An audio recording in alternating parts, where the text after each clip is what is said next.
Hello everyone, welcome back to my channel. ಎಲ್ಲರೂ ಹೇಗಿದ್ದೀರಾ? I hope ಎಲ್ಲರೂ ಚೆನ್ನಾಗಿದ್ದೀರಾ ಅಂತ ಭಾವಿಸ್ತಾ ನನ್ನ ಇವತ್ತಿನ ಡೈಲಿ ವ್ಲಾಗ್ನ ಮಾಡ್ತಾಯಿದ್ದೀನಿ. ಓಕೆ ಗೈಸ್, ವ್ಲಾಗ್ನ ಕಂಟಿನ್ಯೂ ಮಾಡೋಕ್ಕಿಂತ ಮುಂಚೆ ಇನ್ನು ನನ್ನ ಚಾನಲ್ಗೆ ಯಾರೆಲ್ಲ ಸಬ್ಸ್ಕ್ರೈಬ್ ಮಾಡಿದೆ ವ್ಲಾಗ್ನ ನೋಡ್ತಿದ್ದೀರೋ ಪ್ಲೀಸ್ ಸಬ್ಸ್ಕ್ರೈಬ್ ಮಾಡ್ಕೊಳ್ಳಿ. ಹಾಗೆ ಪಕ್ಕದಲ್ಲಿರೋ ಬೆಲ್ ಐಕನ್ ಕೂಡ ಕ್ಲಿಕ್ ಮಾಡಿ. ನೀವು ಬೆಲ್ ಐಕನ್ನ ಕ್ಲಿಕ್ ಮಾಡೋದ್ರಿಂದ ನಾನು ಮಾಡುವ ಎಲ್ಲ ವೀಡಿಯೋಸ್ನ ನೋಟಿಫಿಕೇಷನ್ ನಿಮಗೆ ಬಂದು ತಲುಪುತ್ತೆ. ಆಗ ನೀವೇ ಫಸ್ಟ್ ವೀಡಿಯೋಸ್ನ ನೋಡ್ಬೋದು. ಹಾಗೆ ಇನ್ನೂ ಸ್ವಲ್ಪ ಇನ್ಫಾರ್ಮೇಟಿವ್ ವೀಡಿಯೋಸ್ನ ಲಾಸ್ಟ್ ಡೇಸಲ್ಲಿ ಹಾಕಿದ್ದೀನಿ. ಯಾರಿಗಾದ್ರೂ ಟೈಮ್ ಸಿಕ್ಕಲ್ಲಿ ವ್ಲಾಗ್ಸ್ನ ನೋಡಿ ಯೂಸ್ಫುಲ್ ಅನ್ಸಿದ್ರೆ ಒಂದು ಲೈಕ್ ಕೂಡ ಮಾಡಿ. ಓಕೆ, ತಡ ಮಾಡ್ದಿರ ವ್ಲಾಗ್ನ ಮಾಡೋಣ ಬನ್ನಿ. ಆ್ಯಕ್ಚುಲಿ ಇದು ಒಂದು ರ್ಯಾಂಡಮ್ ವ್ಲಾಗ್ ಆಗಿರುತ್ತೆ. ಇದು ಬಂದು ಫ್ರೈಡೇ ವ್ಲಾಗ್ ಆಗಿರುತ್ತೆ. ಆ್ಯಕ್ಚುಲಿ ಇವತ್ತು ಬ್ರೇಕ್ಫಾಸ್ಟ್ ಬಂದು ಇಡ್ಲಿ ಮತ್ತು ಮಟನ್ ಸಾಂಬಾರು ಮಾಡಿದ್ದೆ. Mutton sambar recipe I think ಹೇಳಿದ್ದೀನಿ ಅನಿಸುತ್ತೆ. ಇದರಲ್ಲೂ ಒಂಚೂರು ಸ್ವಲ್ಪ ಕ್ವಿಕ್ಕಾಗಿ ಹೇಳೋಣ ಅಂದ್ಬಿಟ್ಟು ವ್ಲಾಗ್ನ ಮಾಡ್ಕೊಂಡಿದ್ದೀನಿ. ನಾವು ಮಟನ್ ಸಾಂಬಾರಿಗೆ ಏನು ಹಾಕ್ತೀವಿ ಅಂತ ಹೇಳಿದ್ರೆ, ಒಬ್ಬೊಬ್ರು ಏನು ಹಾಕ್ತಾರೆ ಅಂದರೆ ಈ ಸಾಂಬಾರು ಪುಡಿ ಎಲ್ಲ ಹಾಕ್ತಾರೆ. ಆದರೆ ನಮ್ಮ ಮನೇಲಿಲ್ಲ, ಚಿಲ್ಲಿ ಪೌಡರು ಧನಿಯಾ ಪೌಡರ್ ಹಾಕ್ತೀವಿ ಅಷ್ಟೇ. ಅದ್ರ ಜೊತೆ ನಾವು ಈರುಳ್ಳಿ, ಬೆಳ್ಳುಳ್ಳಿ ಮತ್ತು ಚಕ್ಕೆ, ಲವಂಗ, ಶುಂಠಿ ಇಷ್ಟನ್ನ ಆ್ಯಡ್ ಮಾಡ್ಕೊಂಡು ಫಸ್ಟು ಒಂದು ಸರಿ ರುಬ್ಕೊಬಿಟ್ಟು ಮಟನ್ಗೆ ಮಿಕ್ಸ್ ಮಾಡಿ ಒಂದು 3 to 4 ವಿಷಲ್ಸ್ನ ತಕ್ಕೋತೀವಿ. ಆಮೇಲೆ ಇದಕ್ಕೆ ನಾವು ಕಾಯಿ ತುರಿ ಹಾಲನ್ನ ಹಾಕೋತೀವಿ. ತುಂಬ ಜನ ಏನು ಮಾಡ್ತಾರೆ ಅಂದರೆ, ಎಕ್ಸ್ಪೆಷಲಿ ಇವಾಗ ನಮ್ಮಮ್ಮ ಮನೇಲೆಲ್ಲ ಏನು ಮಾಡ್ತಾರೆ ಅಂತ ಹೇಳಿದ್ರೆ, ಇವ್ರ ಥರ ಏನು ಸಪ್ರೇಟ್ ಮಸಾಲಾನ ರುಬ್ಕೊಳ್ಳಲ್ಲ. ಎಲ್ಲನೂ ಒಂದೇ ಸರಿ ಕಾಯಿ ತುರಿ, ಗಸಗಸೆ, ಕಡಲೆಪಪ್ಪು ಅದನ್ನೆಲ್ಲ ಹಾಕ್ಕೊಂಡು ಒಂದೇ ಸರಿ ರುಬ್ಕೊಬಿಟ್ಟು ಒಂದೇ ಸರಿ ಇಟ್ಬಿಡ್ತಾರೆ. ಆದರೆ ಇಲ್ಲಿ ನಮ್ಮ ಹಸ್ಬೆಂಡ್ ಮನೇಲಿ ಹಂಗಲ್ಲ. ಒಂದು ಸಲ ಈರುಳ್ಳಿ ಮಸಾಲೆನ ಹಾಕ್ಬಿಟ್ಟು ನೆಕ್ಸ್ಟ್ ಟೈಮು ಕಾಯಿ ತುರಿನ ಹಾಕ್ತಾರೆ. ತುಂಬಾ ಟೇಸ್ಟಿಯಾಗಿರುತ್ತೆ, ತುಂಬ ರುಚಿಯಾಗಿರುತ್ತೆ. ಒಂದ್ಸರಿ ಟ್ರೈ ಮಾಡಿ. ನಾನು ಏನೇನು ಬೇಕು ಅಂತ ಹೇಳ್ತೀನಿ. ನಾನಿಲ್ಲಿ 1.5 kg ಮಟನ್ಗೆ ಯಾವ ರೀತಿ ಮಸಾಲ ಇಟ್ಕೋತಾ ಇದ್ದೀನಿ ಅಂದರೆ, 2ರಿಂದ 3 ಈರುಳ್ಳಿನ ತೊಗೊಂಡಿದ್ದೀನಿ. ನೀಟಾಗಿ ಈರುಳ್ಳಿ ಸಿಪ್ಪೆನೆಲ್ಲ ಬಿಡಿಸ್ಬಿಟ್ಟು ನೀಟಾಗಿ ವಾಶ್ ಮಾಡಿಕೊಂಡು ಕಟ್ ಮಾಡ್ಕೊಳ್ಳಿ. ಹಾಗೆ ಇನ್ನೊಂದು ಇನ್ಫಾರ್ಮೇಷನ್ ಏನಂದರೆ, ಯಾವುದೇ ವೆಜಿಟೇಬಲ್ಸ್ ತೊಗೊಂಡು ನೀಟಾಗಿ ವಾಶ್ ಮಾಡಿಕೊಂಡೆ ನೀವು ಅಡುಗೆಗೆ ಯೂಸ್ ಮಾಡ್ಕೊಳ್ಳಿ. ಯಾಕಂದರೆ ತುಂಬ ಕೆಮಿಕಲ್ಸ್ ಇದೆ. ಹಾಗೆ ಏನಂತಾರೆ, ಚಿಕ್ಕ ಹುಳ ಕೂಡ ಇರುತ್ತೆ. ನಮಗೆ ಅದು ಕಣ್ಣಿಗೆ ಕಾಣಿಸಲ್ಲ. ನೀಟಾಗೆ ನೀರಲ್ಲಿ ವಾಶ್ ಮಾಡಿಕೊಂಡು ನಾವು ಯಾವುದೇ ವೆಜಿಟೇಬಲ್ಸ್ನಾಗಲಿ ಯೂಸ್ ಮಾಡ್ಕೊಳ್ಬೇಕು. ನಾನು ಮೊದಲು ಈರುಳ್ಳಿನೆಲ್ಲ ತೊಳಿತಾನೆ ಇರಲಿಲ್ಲ, ಹಾಗೆ ಹಾಕ್ಕೊಬಿಡ್ತಿದ್ದೆ. ಆಮೇಲೆ ಈಗ ಸ್ವಲ್ಪ ಮದುವೆ ಆದಮೇಲೆ ಇದೆಲ್ಲ ಒಂಚೂರು ಗೊತ್ತಾಗಿ ಎಲ್ಲನೂ ನೀಟಾಗಿ ಮಾಡ್ಕೊತಾ ಇದ್ದೀನಿ. ಇದನ್ನೆಲ್ಲ ರೆಡಿ ಮಾಡ್ಕೊಂಡ್ಮೇಲೆ ಇದನ್ನು ಹುರ್ಕೊಳ್ಬೇಕಾಗುತ್ತೆ. Actually last time keema sambar ಮಾಡ್ಕೊಂಡಿದ್ವಿ ಸಂಡೇ. ಅದಕ್ಕೋಸ್ಕರ ಆ ಎಣ್ಣೆ ಹಂಗೆ ಮಿಕ್ಕೋಗಿತ್ತು. ಮತ್ತು ಬೇರೆ ಇದಕ್ಕೆಲ್ಲ ಹಾಕ್ಕೊಳ್ಳೋಕೆ ನಾನು ಇಷ್ಟಪಡಲ್ಲ. ಇದೇ ನಾನ್ ವೆಜ್ಗೆ ಹಾಕ್ಕೊಳ್ಳೋಕ್ಕೆ ಇಷ್ಟಪಡ್ತೀನಿ. ಅದಕ್ಕೋಸ್ಕರ ಎಣ್ಣೆನ 1-2 ಸ್ಪೂನ್ ಹಾಕ್ಕೊಂಡು ಅದಕ್ಕೆ ಚಕ್ಕೆ, ಲವಂಗ, ಈರುಳ್ಳಿ, ಬೆಳ್ಳುಳ್ಳಿ ಎಲ್ಲನೂ ಹಾಕ್ಕೊಂಡು ಸ್ವಲ್ಪ ಬ್ರೌನಿಶ್ ಆಗೋವರೆಗೂ ನೀಟಾಗೆ ಹುರ್ಕೊಳ್ಬೇಕಾಗತ್ತೆ. ಎಷ್ಟು ನಿಮಗೆ ಮಸಾಲ ಬೇಕು ಆ ಥರ ಇಟ್ಕೊಳ್ಳಿ. ನಾವು ಜಾಸ್ತಿನೂ ಸಾಂಬಾರು ಮಾಡ್ಕೊಂಡಿರಲಿಲ್ಲ, ಕಡಿಮೆನೂ ಮಾಡ್ಕೊಂಡಿರಲಿಲ್ಲ, ಮೀಡಿಯಮ್ಮಾಗಿ ಮಾಡ್ಕೊಂಡಿದ್ವಿ.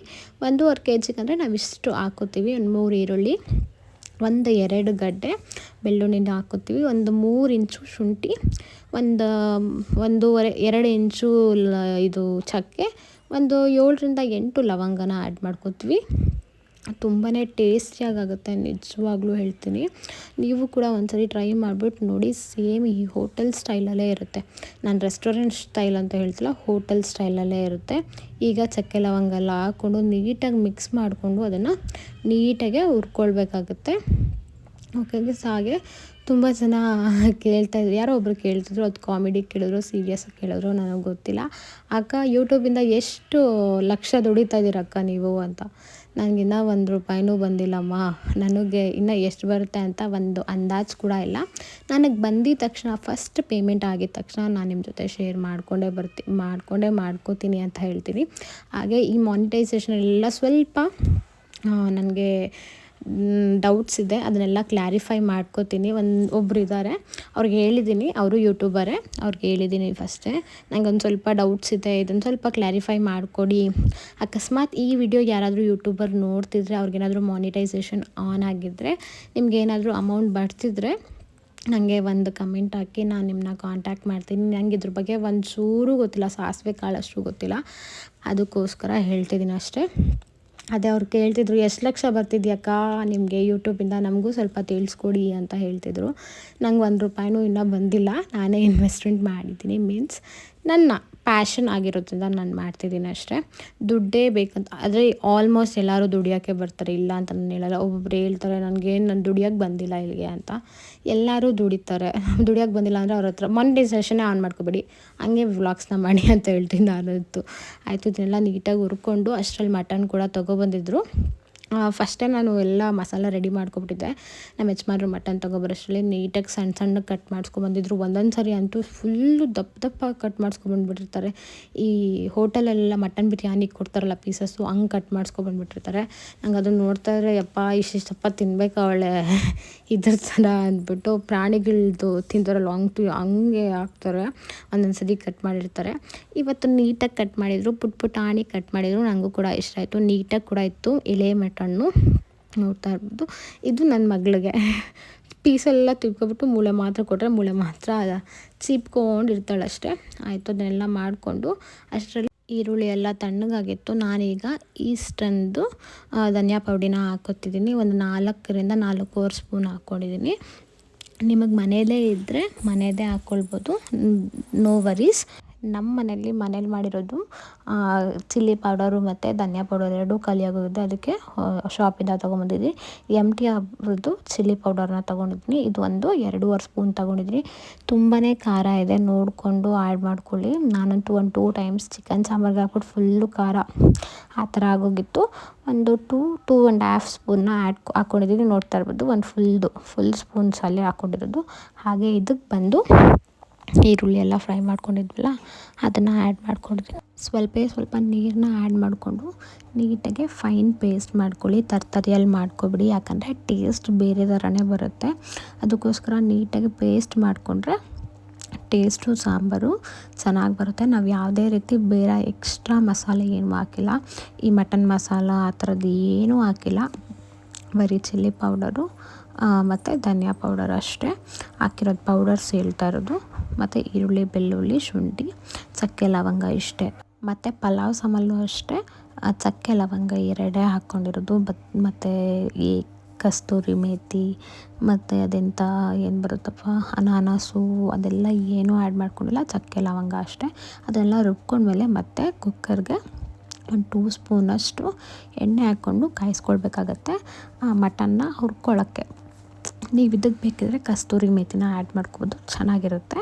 ಅದು ಒಂದು ಬೇರೆ ಫ್ಲೇವರ್ನ ಕೊಡುತ್ತೆ. ನಾನು ಏನಾದರೂ ಚಿಕನ್ ಸಾಂಬಾರು ಮಾಡಿದ್ರೆ ಅದಕ್ಕೆ ಹಾಕ್ಕೋತೀನಿ, ಮಟನ್ ಸಾಂಬಾರ್ಗೆ ಹಾಕ್ಕೊಳ್ಳಲ್ಲ. ನೋಡ್ತಾ ಇರ್ಬೋದು, ಇದೇ ಎಣ್ಣೆದಲ್ಲೇ ಲಾಸ್ಟ್ ವೀಕಲ್ಲಿ ಕೈಮಾ ಉಂಡೆನ ಬೇಯಿಸ್ಕೊಂಡಿದ್ವಿ. ಅದಕ್ಕೋಸ್ಕರ ಅದು ವೇಸ್ಟ್ ಆಗುತ್ತೆ ಅಂತ ಹೇಳ್ಬಿಟ್ಟು ಅದ್ರಲ್ಲಿ ಸ್ವಲ್ಪ ಪಾರ್ಟಿಕಲ್ಸ್ ಹಾಗೆ ಇತ್ತು. ಅದನ್ನು ನೀಟಾಗಿ ಸೋಸ್ಕೊಂಡು ಎಣ್ಣೆನ ಆ್ಯಡ್ ಮಾಡ್ಕೋತಾ ಇದ್ದೀನಿ.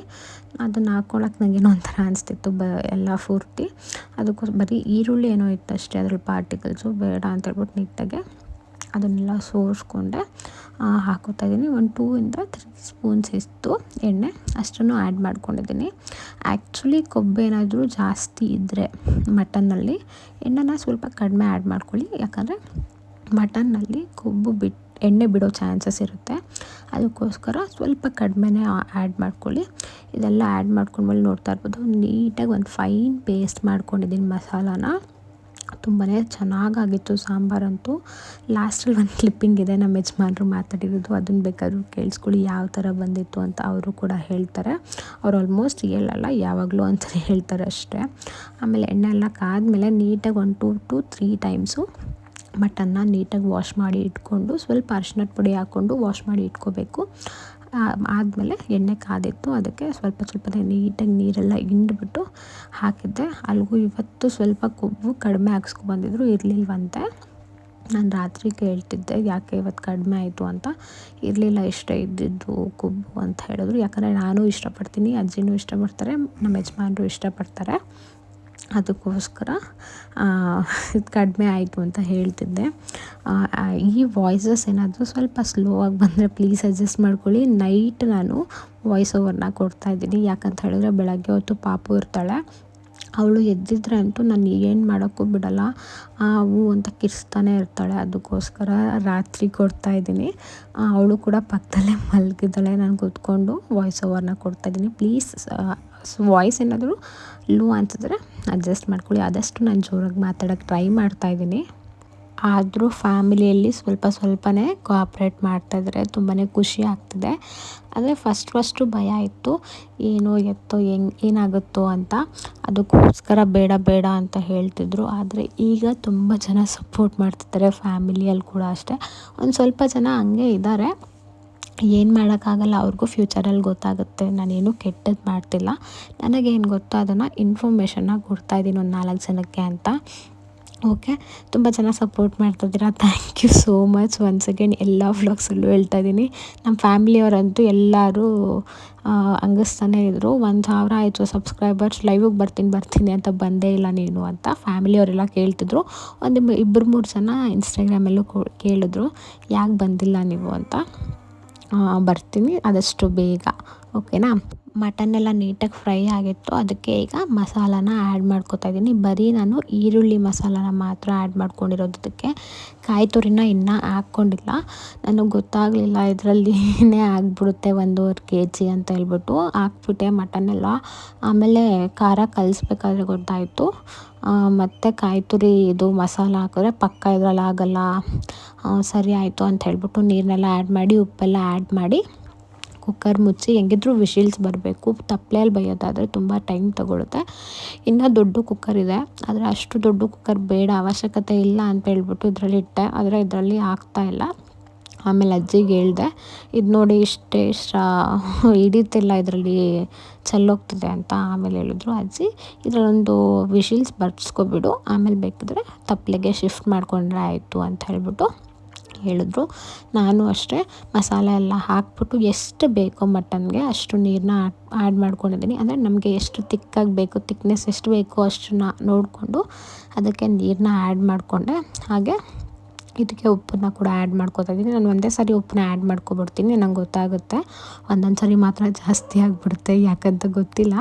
ಆದರೂ ನಾನು ಒಂದು ಮೈಂಡ್ ಸೆಟ್ಟಲ್ಲಿ ಹಾಕಿರ್ತೀನಿ. ಈ ಫೋನ್ ಏನಾದರೂ ಯೂಸ್ ಮಾಡ್ಕೊಂಡು ಮರ್ತೋಗ್ಬಿಟ್ಟು ಹಾಕ್ಬಿಟ್ರೆ ಜಾಸ್ತಿ ಆಗಿಬಿಡುತ್ತೆ. ಅದಕ್ಕೆ ಬೈತಾ ಇರ್ತಾರೆ, ಮೊಬೈಲ್ನ ಬಿಟ್ಬಿಟ್ಟು ಫಸ್ಟು ಅಡುಗೆ ಮಾಡು, ಆಮೇಲೆ ಬೇಕಾದ್ರೆ ನೀನು ಮೊಬೈಲ್ ನೋಡ್ಕೊ ಅಂತ. ನನಗೊಂದು ಹುಚ್ಚಿದೆ, ಅಡುಗೆ ಮಾಡಬೇಕಿದ್ರೆ ವ್ಲಾಗ್ಸ್ನ ನೋಡ್ಕೊಂಡು ಮಾಡೋದು, ಏನಾದರೂ ವ್ಲಾಗ್ಸ್ ಮಾಡಿಲ್ಲ ಅಂದರೆ. ಅದೊಂದಿದೆ, ಯಾಕಂತಲೇ ಗೊತ್ತಿಲ್ಲ. ಆದರೆ ಬೇಗ ಕೆಲಸ ಆಗುತ್ತೆ ಅನ್ನೋ ಒಂದು ಇಂಟೆನ್ಷನ್ನು ಅಂತ ಅನಿಸ್ತಾ ಇರುತ್ತೆ. ಅದಕ್ಕೋಸ್ಕರ ಹಂಗೆ ಮಾಡಿಬಿಡ್ತೀನಿ ಒಂದೊಂದು ಸಾರಿ. ಇವತ್ತಂತೂ ಸಖತ್ತಾಗೈತೆ ಸಾಂಬಾರಂತೂ. ನೀವು ಕೂಡ ಒಂದ್ಸರಿ ಟ್ರೈ ಮಾಡಿ, ಸಖತ್ತಾಗಿ ಬರುತ್ತೆ. ನೀಟಾಗಿ ಎಲ್ಲ ಒಂದು ಮಿಕ್ಸ್ ಕೊಟ್ಕೊಂಡು ನೀಟಾಗೆ ಹೆಂಗೆ ತಿಕ್ನೆಸ್ ಎಲ್ಲ ಹೆಂಗೆ ಬಂದಿದೆ ಅಂತ ಅಜ್ಜಿಗೂ ತೋರಿಸ್ತಾ ಇದ್ದೆ. ಅಜ್ಜಿ ಕೂಡ ನೋಡಿದ್ರು, ಸಾಕು ಕರೆಕ್ಟಾಗಿದೆ, ಇನ್ನೊಂದು ಸ್ವಲ್ಪ ನೀರು ಆ್ಯಡ್ ಮಾಡು, ಸ್ವಲ್ಪ ತಿಕ್ನೆಸ್ ಇದೆ. ಆಮೇಲೆ ಮಟನ್ನು ಬೆಂದ ಮೇಲೆ ಮತ್ತು ನಾವು ಕಾಯಿ ತುರಿ ಆ್ಯಡ್ ಮಾಡ್ತೀವಲ್ಲ, ಅದು ಕಾಯಿ ತುರಿನೂ ಗಟ್ಟಿ ಆಗುತ್ತೆ, ಸಾಂಬಾರು ಗಟ್ಟಿ ಮಾಡುತ್ತೆ ಅಂತ ಹೇಳ್ಬಿಟ್ಟು ಇನ್ನೊಂದು ಸ್ವಲ್ಪ ನೀರು ಹಾಕ್ಸಿದ್ರು ಅಲ್ಗೂ. ನಾನು ನೀರೆಲ್ಲ ಹಾಕಿಬಿಟ್ಟು ಒಂದು 5 ವಿಷಲ್ ಬರ್ಸು ಅಂತ ಹೇಳಿದ್ರು. ಅಲ್ಗೂ ಎಳೆ ಮಟನೇ ಒಂದೊಂದು ಸರಿ ಬೇಯಲ್ಲ, ಪಾಪುಗೆಲ್ಲ ಕೊಡ್ತೀವಿ ಅಂತ ಹೇಳಿಬಿಟ್ಟು ಬರ್ಸು ಅಂತ ಹೇಳಿದ್ರು. 5 ವಿಷಲ್ನ ಬರ್ಸ್ಕೊಂಡೆ. ಹಾಗೆ ಪಕ್ಕದಲ್ಲಿ ಇಡ್ಲಿ ಕೂಡ ಇಟ್ಟೆ. ನೀವೇನಾದರೂ ಸಿಲ್ವರ್ ತಪ್ಪಲೆನಲ್ಲಿ ಇಡ್ಲಿ ಮಾಡ್ತಿದ್ರೆ ಒಂದು ಸ್ವಲ್ಪ ಹುಣಸೆಹಣ್ಣು ಹಾಕ್ಬಿಟ್ಟು ನೀರನ್ನ ಆ್ಯಡ್ ಮಾಡಿ. ಯಾಕಂತ ಹೇಳಿದ್ರೆ ಸಿಲ್ವರ್ ಪಾತ್ರೆ ನೀರು ಕುದೀತಾ ಒಂಥರ ಬ್ರೌನ್ ಕಲರ್ಗೆ ಟರ್ನ್ ಆಗಿಬಿಡುತ್ತೆ. ಈ ಹುಣಸೆಹಣ್ಣು ಹಾಕೋದ್ರಿಂದ ಆ ಕಲರ್ ಏನೂ ಆಗಲ್ಲ. ಅದನ್ನೆಲ್ಲ ಹಾಕ್ಬಿಟ್ಟು ನೀರನ್ನ ಕಾಯಕ್ಕೆ ಇಟ್ಬಿಟ್ಟು ನೀಟಾಗಿ ಇಡ್ಲಿ ಹಿಟ್ಟಿಗೆ ಉಪ್ಪನ್ನೆಲ್ಲ ಆ್ಯಡ್ ಮಾಡಿಕೊಂಡು ನೀಟಾಗಿ ಮಿಕ್ಸ್ ಮಾಡ್ಕೊತಾ ಇದ್ದೀನಿ. ಇಡ್ಲಿ ಹಿಟ್ಟು ಕೂಡ ಅಷ್ಟೇ ತುಂಬಾ ಚೆನ್ನಾಗಾಗಿತ್ತು. ಒಂದೊಂದು ಸರಿ ಅಜ್ಜಿ ಪರ್ಫೆಕ್ಟಾಗಿ ಹಾಕ್ತಾರೆ ಎಲ್ಲ ಅಳ್ಟನೂ, ಒಂದೊಂದು ಸರಿ ಗೊತ್ತಾಗಲ್ಲ. ಇವತ್ತಂತೂ ಚೆನ್ನಾಗಿ ಹಾಕಿದ್ರು. ರುಬ್ಬಿದ್ದು ಅಷ್ಟೇ ತುಂಬ ಚೆನ್ನಾಗಿ ರುಬ್ಕೊಟ್ಟಿದ್ರು. ನಾನು ಆ್ಯಕ್ಚುಲಿ ಮನೇಲಿ ರುಬ್ತಿದ್ದೆ, ಒಂದು ಸರಿ ಮಿಕ್ಸಿ ಆಫ್ ಆಗಿಬಿಡ್ತು. ಆವತ್ತಿಂದ ನಾನು ಇದನ್ನು ರುಬ್ಬಲ್ಲ. ಒಂದೊಂದು ಸಲ ಎಮರ್ಜೆನ್ಸಿ ಅಂದರೆ ಶಾಪ್ಗೆ ಏನಾದರೂ ಹೋಗಿ 9:30 10 o'clock ಏನಾದರೂ ಬಂದರೆ ಆವಾಗ ರುಬ್ಕೋತೀನಿ ಅಷ್ಟೇ. ಇಲ್ಲಾಂದರೆ ಮನೆಯಲ್ಲೇ ಇದ್ದರೆ ಒಂದು 5-6 ಹೋಗ್ಬಿಟ್ಟು ಮನೆ ಹತ್ರನೇ ಮಿಷಿನ್ ಇದೆ, ಅದರಲ್ಲೇ ರುಬ್ಸ್ಕೊಬಂದ್ಬಿಡ್ತೀನಿ. ಸುಮ್ಮನೆ ಇದನ್ನು ಇಲ್ಲಿ ಮನೇಲಿ ರುಬ್ಬಬೇಕಂದ್ರೆ ಒಂದು ½ an hour ತೊಗೊಳುತ್ತೆ, ಮತ್ತು ಅದೆಲ್ಲ ಒಂಥರ ಆಗಿಬಿಡುತ್ತೆ. ಒಂದೊಂದು ಸರಿ ಮಿಕ್ಸಿನೇ ಆಫ್ ಆಗಿಬಿಡುತ್ತೆ. ಅದಕ್ಕೋಸ್ಕರ ಮನೆಯಲ್ಲಿ ರುಬ್ಬಲ್ಲ ಆಲ್ಮೋಸ್ಟು. ಆಮೇಲೆ ಮಿಕ್ಸ್ ಮಾಡಿ ಎಲ್ಲ ಇಟ್ಮೇಲೆ ಇಡ್ಲಿ ಪ್ಲೇಟ್ಸ್ಗೆಲ್ಲ ಎಣ್ಣೆ ಎಲ್ಲ ಆಯಿಲ್ನ ಅಪ್ಲೈ ಮಾಡಿಕೊಂಡು ಹಿಟ್ಟನ್ನ ಹಾಕೋತೀನಿ. ಫಸ್ಟೆಲ್ಲ ನಾನು ಏನು ಮಾಡ್ತಿದ್ದೆ ಅಂದರೆ ಈ ಪ್ಲಾಸ್ಟಿಕ್ದು ಕವರ್ ಬರ್ತಿತ್ತು, ಈ ದಿನಸಿ ಎಲ್ಲ ಹಾಕ್ಕೊಳ್ಳೋದು, ಅದನ್ನೆಲ್ಲ ಹಾಕಿ ಮಾಡ್ಕೊತಿದ್ದೆ.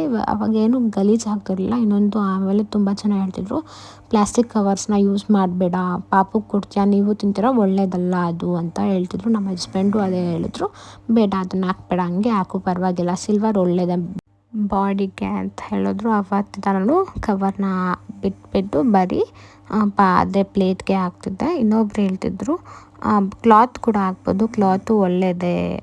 ಆದರೆ ಬರೀ ಪ್ಲೇಟಲ್ಲಿ ಹಾಕಿದ್ರು ಕೂಡ ತುಂಬಾ ಚೆನ್ನಾಗಿ ಬಂದಿತ್ತು ಇಡ್ಲಿ. ಇವತ್ತಂತೂ ತುಂಬಾ ಸಾಫ್ಟಾಗೆ ಪಫಿಯಾಗಿತ್ತು. ಏನಂತ ಹೇಳಿದ್ರೆ ನಾನು ಯಾವತ್ತೂ ಅಕ್ಕಿನ ನೆನೆ ಹಾಕಲ್ಲ, ಯಾಕಂದರೆ ನನಗೆ ಇಡ್ಲಿ ದೋಸೆ ಎಲ್ಲ ನಂಗೆ ಅಷ್ಟು ಲೈಕ್ ಆಗಲ್ಲ. ಅದಕ್ಕೋಸ್ಕರ ಅಜ್ಜಿನೇ ಹಾಕ್ಬಿಟ್ಟಿರ್ತಾರೆ ಎಷ್ಟು ಏನು ಮೆಷರ್ಮೆಂಟ್ ಅಂತ. ನಿಮ್ಗೆ ಏನಾದರೂ ಬೇಕಿದ್ದರೆ ಹೋಟೆಲ್ ಸ್ಟೈಲ್ ಸೇಮ್ ನನಗೆ ಬಿಡ್ದಿ ಇಡ್ಲಿ, ತಟ್ಟೆ ಇಡ್ಲಿ ತಿಂತೀವಲ್ಲ ಅದೇ ಥರ ಇರುತ್ತೆ ನಮ್ಮ ಮನೇಲಂತೂ ಇಡ್ಲಿ. ನಿಮ್ಗೆ ಏನಾದರೂ ಬೇಕಿದ್ರೆ ರೆಸಿಪಿ ಹೇಳಿ, ನಾನು ಅಜ್ಜಿಗೆ ಹೇಳ್ಬಿಟ್ಟು ನಾನು ಆ ರೆಸಿಪಿನ ಶೇರ್ ಮಾಡ್ತೀನಿ. ಹಾಗೆ ತುಂಬ ಜನಕ್ಕೆ ಲೈವ್ ಯಾಕೆ ಬಂದಿಲ್ಲ ಅಂತ ಕೇಳ್ತಾಯಿದ್ರು. ನನಗೆ ಯಾವತ್ತಾದರೂ ಒನ್ ಡೇನ ಕಮೆಂಟ್ ಮಾಡಿ, ಪ್ಲೀಸ್ ಕಮೆಂಟ್ ಮಾಡಿ. ನಾನು ಅವತ್ತಂತೂ ಪಕ್ಕಾ ಬರ್ತೀನಿ. ಎಲ್ಲರೂ ಜಾಯ್ನ್ ಆದರೆ ಮಾತ್ರ ಬರ್ತೀನಿ, ಇಲ್ಲ ಅಂದರೆ ಇಲ್ಲ. ಯಾಕಂದರೆ 2000 ಸಬ್ಸ್ಕ್ರೈಬರ್ಸ್ ಆಗ್ತಾ ಇದ್ದಾರೆ. ಇನ್ನೊಂದು 50 ಸಬ್ಸ್ಕ್ರೈಬರ್ಸ್ ಆದರೆ 2000 ಕಂಪ್ಲೀಟ್ ಆಗಿಬಿಡುತ್ತೆ. ಅದಕ್ಕೋಸ್ಕರ 1000ಗಂತೂ ಬರೋಕ್ಕಾಗಿಲ್ಲ. 15 ಡೇಸ್ ಆಯ್ತು ಅಷ್ಟೇ 1000 ಆಗಿ. ಇವಾಗ 15 ಡೇಸಿಂದ ಒಂದು ರೀಲು ವೈರಲ್ ಆಗಿಬಿಟ್ಟಿದೆ. ಅದರಿಂದ ತುಂಬ ಬೇಗ ಸಬ್ಸ್ಕ್ರೈಬರ್ಸ್ ಆಗ್ತಾ ಇದ್ದಾರೆ. ತುಂಬಾ ಖುಷಿ ಆಗ್ತಿದೆ. ಆದ್ರೂ ಏನೋ ಒಂಥರ ಖುಷಿ ಆಗ್ತಿದೆ. ಬೇಗ 1000 ಸಬ್ಸ್ಕ್ರೈಬರ್ಸ್ ಆಗೋಕ್ಕೆ 1 ವರ್ಷ ಟೈಮ್ ತಗೊಂಡಿದ್ದೆ ನನ್ನ ಚಾನಲ್ ಅಂತೂ. ಯಾಕಂತಲೇ ಗೊತ್ತಿಲ್ಲ. ನಾನು ಆಲ್ಮೋಸ್ಟ್ ಹಿಂದೆಯಿಂದನೇ ವೀಡಿಯೋಸ್ ಹಾಕ್ತಾನೇ ಇದ್ದೀನಿ, ಆದರೆ ಆಗ್ತಾ ಇರಲಿಲ್ಲ ಸಬ್ಸ್ಕ್ರೈಬರ್ಸ್. ಆದರೆ ಈಗ ಆಗ್ತಾ ಇದ್ದಾರೆ. ಥ್ಯಾಂಕ್ ಯು ಸೋ ಮಚ್ ಯಾರೆಲ್ಲ ಸಬ್ಸ್ಕ್ರೈಬ್ ಮಾಡ್ಕೊಂಡಿದ್ದೀರೋ ನನ್ನ ಚಾನಲ್ನ. ನನ್ನ ಚಾನಲಲ್ಲಿ ತುಂಬ ವೀಡಿಯೋಸ್, ವೆರೈಟಿ ವೀಡಿಯೋಸ್ ನನ್ನ ಚಾನಲಲ್ಲಿದೆ. ನಿಮಗೆ ಫ್ರೀ ಸಿಕ್ಕ ಟೈಮಲ್ಲಿ ನನ್ನ ವೀಡಿಯೋಸ್ನ ನೋಡಿ, ಇಷ್ಟ ಆದರೆ ಒಂದು ಪುಟಾಣಿ ಲೈಕ್ ಅಂತ ಕೊಡಿ ಅಂತ ಹೇಳ್ತೀನಿ. ಓಕೆ, ನಿಮಗೆ ಯಾವ ರೀತಿ ವೀಡಿಯೋಸ್ ಬೇಕು ಅಂತ ಹೇಳಿದ್ರೆ ನಾನು ಅದೇ ರೀತಿ ವೀಡಿಯೋಸ್ನ ಮಾಡೋಕ್ಕೆ ಟ್ರೈ ಮಾಡ್ತೀನಿ, ಪಕ್ಕಾ ಮಾಡ್ತೀನಿ ಅಂತ ಹೇಳ್ತೀನಿ. ಹಾಗೆ ಹೋಮ್ ಟೂರ್ ಮಾಡಿ ಅಂತ ಹೇಳ್ತಿದ್ದೀರಾ. ನಾವಿರೋದು ಬಂದು ರೆಂಟಲಲ್ಲಿ. ನನಗೆ ಸಿಂಪಲಾಗಿ ಒಂದು ಲಾಸ್ಟ್ ಹೋಮ್ ಟೂರ್ನ ಮಾಡಿದ್ದೆ ಅನಿಸುತ್ತೆ. ಇನ್ನೊಂದು ಹಳೆ ಮನೇಲಿದ್ವಿ, ಅದನ್ನು ಮಾಡಿದ್ದೆ ಅನಿಸುತ್ತೆ. ಈಗ ಬಂದಿರೋ ಮನೆ 2 BHK ತುಂಬ ದೊಡ್ಡದಾಗಿದೆ. ನನಗದನ್ನು ಆರ್ಗನೈಸ್ ಮಾಡೋಕ್ಕೆ ಟೈಮ್ ತಗೊಳುತ್ತೆ. ನಾವು ಓನ್ ಮನೆಗೆ ಹೋದ್ಮೇಲೆ ಪಕ್ಕಾ ಮಾಡ್ತೀನಿ ಅಂತ ಹೇಳ್ತೀನಿ. ಆದಷ್ಟು ಬೇಗ ಹೋಮ್ ಟೂರ್ ಬರುತ್ತೆ. ಇದನ್ನು ಲಾಸ್ಟ್ ನಾವಿಲ್ಲಿಂದ ಬಿಟ್ಟು ಹೋಗೋ ಟೈಮಲ್ಲಿ ಮಾಡೋಣ ಅಂತ ಅಂದ್ಕೊಂಡೆ.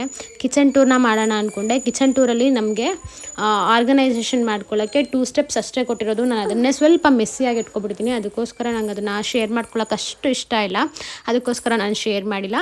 ಬೇಕಿದ್ರೆ ನಾನು ಆರ್ಗನೈಸ್ ಮಾಡ್ತೀನಿ, ಆದರೆ ನನಗೆ ಎಲ್ಲನೂ ಒಂದೊಂದು ಇವಾಗ ಒಬ್ಬೊಬ್ಬರು ಏನಂದರೆ ಒಂದೊಂದು ಕ್ಯಾಟ್ಲಾಗ್ಸ್ ಥರ ಮಾಡಿಕೊಂಡು ಒಂದೊಂದು ಕಡೆ ಇಟ್ಕೊಂಡಿರ್ತಾರೆ, ಈ ಪಾತ್ರೆ ಇಲ್ಲೇ ಇರಬೇಕು ಅಂತ. ಆದರೆ ನಮ್ಮ ಮನೇಲಂತೂ ಆ ಥರ ಇರೋಲ್ಲ. ಯಾಕಂದರೆ ನಾನು ಅಜ್ಜಿ ಇಬ್ಬರು ಕೈ ಆಡ್ತಾ ಇರ್ತೀವಿ. ಅಲ್ಲಿ ತಗೊಂಡು ಇಲ್ಲಿಡೋದು, ಇದನ್ನು ತತ್ತಿ ಅಲ್ಲಿಡೋದು ಮಾಡ್ತಾನೆ ಇರ್ತೀವಿ ಇಬ್ಬರೂ. ಅದಕ್ಕೋಸ್ಕರ ಸ್ವಲ್ಪ ಮೆಸ್ಸಿ ಆಗುತ್ತೆ ಅಷ್ಟೇ.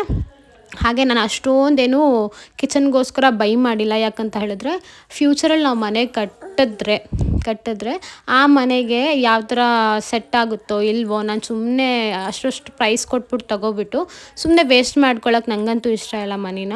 ಇವಾಗಲೇ ಆಲ್ಮೋಸ್ಟ್ ತುಂಬ ವೇಸ್ಟ್ ಮಾಡಿಬಿಟ್ಟಿದ್ದೀನಿ. ಅದು ತಗೋ ಪ್ಲಾಸ್ಟಿಕ್ ಈ ಕಂಟೈನರ್ಸ್ ತಗೋ, ಅದು ಮಾಡು ಇದು ಮಾಡು ಅಂತ.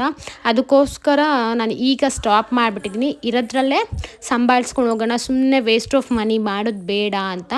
ಓಕೆ, ನೋಡ್ತಾ ಇರ್ಬೋದು ಎಷ್ಟು ಚೆಂದ ಇದೆ. ಇಡ್ಲಿ ಅಂತೂ ಸಕ್ಕತ್ತಾಗಿದೆ. ಇವಾಗ ತಾನೇ ತೆಗ್ದಿರೋದು, ಸಾಫ್ಟಾಗಿ ಪಫಿಯಾಗಿದೆ. ಹಾಗೆ ಸಾಂಬಾರು ಕೂಡ ರೆಡಿ ಆಯಿತು. ಬೇಗ ಬಾಡಿಸೋದೆ ಅಷ್ಟೇ. ಮಟನ್ ಸಾಂಬಾರಂತೂ ನನಗಂತೂ ಫೇವ್ರೇಟ್ ಆಗಿಬಿಟ್ಟಿದೆ. ಯಾಕಂದರೆ ನಾನು ಫಸ್ಟ್ ಏನು ಮಾಡ್ತಿದ್ದೆ ಅಂದರೆ ಚಿಕನ್ ಒಂದೇ, ಮಮ್ಮಿ ಮನೇಲಿ ಚಿಕನ್ ಒಂದೇ ತಿಂತಿದ್ದಿದ್ದು. ನಾನು ಮಟನ್ ಸಾಂಬಾರು ತಿಂತಾನೇ ಇರಲಿಲ್ಲ. ಯಾಕಂದರೆ ನಮ್ಮ ಮನೇಲಿ ಜಾಸ್ತಿ ಮಾಡ್ತಾ ಇರಲಿಲ್ಲ. ನಮ್ಮ ತಾತ ಒಬ್ಬರೇ ತಿಂತಿದ್ದಿದ್ದು. ಅದಕ್ಕೋಸ್ಕರ ನಮ್ಮ ಮನೇಲಿ ಅಷ್ಟು ಮಾಡ್ತಾ ಇರಲಿಲ್ಲ. ನಮ್ಮ ಹಸ್ಬೆಂಡ್ ಮನೆಗೆ ಬಂದಮೇಲಂತೂ ಮಟನ್ ಇಷ್ಟ ಆಗ್ಬಿಡ್ತು. ಯಾಕಂತಲೇ ಗೊತ್ತಿಲ್ಲ, ನಂಗೆ ಚಿಕನೇ ಇಷ್ಟ ಆಗ್ತಿಲ್ಲ ಈಗ. ಮಟನ್ ಅಂತ ಇರ್ತೀನಿ.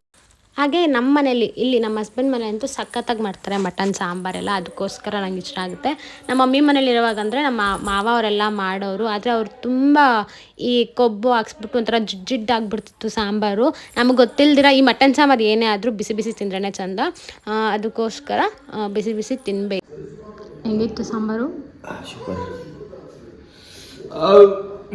ಅಬ್ಬೂ ಅಬ್ಬೂ ಅಬ್ಬೂ ಅಬ್ಬೂ ಅಬ್ಬೂ ಅಬ್ಬೂ ಅಬ್ಬೂ ಅಬ್ಬೂ ಅಬ್ಬೂ ಅಬ್ಬೂ ಉಜ್ಜಮ್ಮ ಉಜ್ಜು. ಅಬ್ಬಾ ಅಬ್ಬೂ ಅಬ್ಬೂ.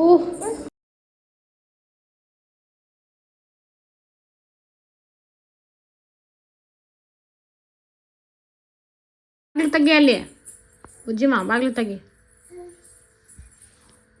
ಬಾಗಿಲು ತೆಗಿಯೋಗು.